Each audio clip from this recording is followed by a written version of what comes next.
डीसी कंबर की जानिब से शदाद कोट के रिलीफ कैंपों में मुज़र सेहत चावल तकसीम करने के खिलाफ बरसात मुतासरीन की जानिब से एहतजाजी मुजाहरा।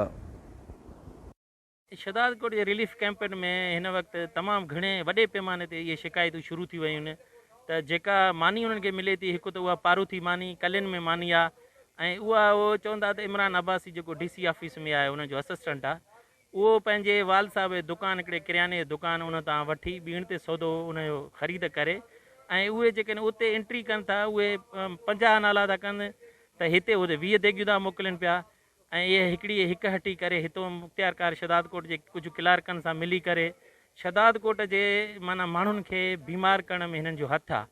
सो असांजो इहो मुतालबो आहे त इहो इमरान अब्बासी जेको आहे सदाईं DC ऑफिस खे हलाईंदो आहे, DCनि खे हलाईंदो आहे ऐं माण्हुनि जा खे मिसगाइड बि कंदो आहे। सो हिन वॾो इशू आहे जेको आहे शदाद कोट में माण्हू जेके आहिनि बीमार लॻा पिया आहिनि ऐं असां इहो ख़ुदारा DC साहिब खे चऊं था त अहिड़ा माण्हू जेके हिन ॿोॾि जी सूरत हाल में जिते असांजे अखियुनि में ॻोढ़ा था अचनि ऐं माण्हुनि जूं हालतूं ॾिसी असांखे रोअण थो अचे। माण्हू जेके आहिनि पंहिंजे घरनि जो जेको खाधो खणी हिननि खे था ॾियनि ऐं इन्हनि हालतुनि में ही क्लार्क ही असिस्टेंट जेको आहे पंहिंजूं जेके मन मस्तियूं माना कनि था पिया ऐं सिर्फ़ु पैसे कमाइण जे कढनि। सो इन्हनि खे हटाए इन्हनि जी जाइ ते के चङा मोतबर ऐं ईमानदार जेके आहिनि क्लार्क जा माण्हू रखनि त जेके शहर जे माण्हुनि खे को रिलीफ ॾियनि। मिले ई कोन थी, जे मिले थी त ख़राब थी मिले। पाड़े वारा आहिनि जेके उन्हनि खे अलाह ख़ुशि करे सखी चवंदा असांजो नालो बि न खणो, उहे असांखे ॾियनि था। रमीज़ नालो आहे भाऊ जो, उहो ई आणे थो चवे थो त असांखे अलाह वारा ॾियनि था, असांजो नालो बि न खणो।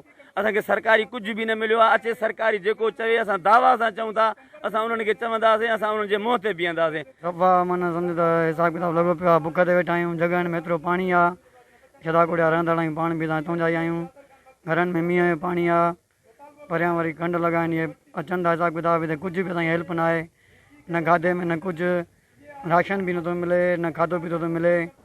उन्होंने मजीद कहा कि कंबर से शदाद कोट पहुँचने वाला चावल 2 दिन गुजरने के बाद मिलते हैं और वो खाते ही हम और हमारे बच्चे मुख्तलिफ बीमारियों में मुब्तला हो रहे हैं, लिहाजा वही खाना हमें शदाद कोट में पका कर दें, कम अज़ कम वो तो बेहतर रहेगा।